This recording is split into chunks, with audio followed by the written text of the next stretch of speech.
દર્શક મિત્રો, એક તરફ વડોદરાને સ્માર્ટ સિટી બનાવવાની વાતો થાય છે તો બીજી તરફ પાલિકાની માનવતા મરી પરવારી હોય એવા દ્રશ્યો પણ સામે આવ્યા છે।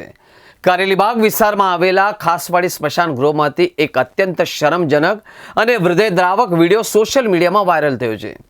અહીં ચોમાસાના વરસાદ વચ્ચે પોતાના સ્વજનના અંતિમ સંસ્કાર માટે પરિવારજનોને ભારે હાલાકીનો સામનો કરવો પડ્યો છે।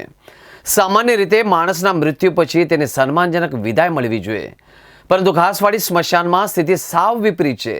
સ્મશાનના અંતિમ સંસ્કાર માટેનો શેડ તૂટેલો છે, ત્યાં પાણી પણ ટપકી રહ્યું છે। હાલમાં સામે આવેલા કિસ્સામાં ધોધમાર વરસાદ વચ્ચે ચિતામાં અગ્નિદાહ આપતી વખતે ઓલવાઈ જાય એ માટે મૃતકના સગા સંબંધીઓને હાથમાં લોખંડના પતરા પકડી રાખવા પડ્યા હતા। એક તરફ સ્વજન ગુમાવવાનો આક્રંદ તો બીજી તરફ ચિતાને સળગતી રાખવા માટેનો સંઘર્ષ જોઈને ત્યાં હાજર તમામ લોકોની આંખો પણ ભીની થઈ ગઈ હતી।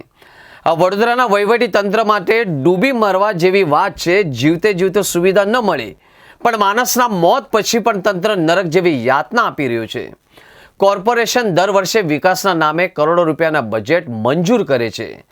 નેતાઓ અને અધિકારીઓ એસી ઓફિસમાં બેસીને સ્માર્ટ સિટીના દાવા કરે છે, પરંતુ શહેરના મુખ્ય સ્મશાનની આ દશા તંત્રની ક્રૂરતા અને લાપરવાહી દર્શાવે છે। પબ્લિક ટેક્સના કરોડો રૂપિયા કાગળ પર વિકાસ પાછળ ખર્ચાઈ જાય છે, પણ ગ્રાઉન્ડ રિયાલિટી ચેક કરવા કોઈ એસી ઓફિસમાંથી બહાર નીકળતું નથી। સ્મશાનમાં લાકડા ભીના થઈ જાય, છાપરામાંથી પાણી ટપકે કે લોકોએ પતરા પકડીને ઊભા રહેવું પડે, બજેટની કે પૈસાની કોઈ કમી નથી। કમી છે માત્ર નૈતિકતા, આયોજન અને સંવેદનશીલતાની। જ્યાં સુધી જનતા આવા તીખા સવાલો નહીં પૂછે ત્યાં સુધી કરોડો રૂપિયા આવા કાગળિયા પ્રોજેક્ટ અને ભ્રષ્ટાચારમાં હોમાતા રહેશે। લોકો કમાણી માટે પ્રામાણિકતાથી ટેક્સ ભરે છે, જેથી પાયાની સગવડો મળી રહે, પરંતુ આ ભંડોળનો મોટો હિસ્સો કથિત રીતે કોન્ટ્રાક્ટરોની મિલીભગત અને ભ્રષ્ટાચારના ખાડામાં હોમાઈ જાય છે। ખાસવાડી સ્મશાનમાં બનેલી આ ઘટના તંત્રની ગુનાહિત ઉદાસીનતાની પરાકાષ્ઠા છે।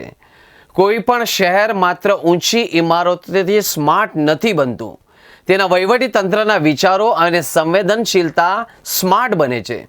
ખાસવાડી સ્મશાન ગૃહની આ ઘટના વડોદરાના શાસકોના મોં પર એક જોરદાર તમાચો છે।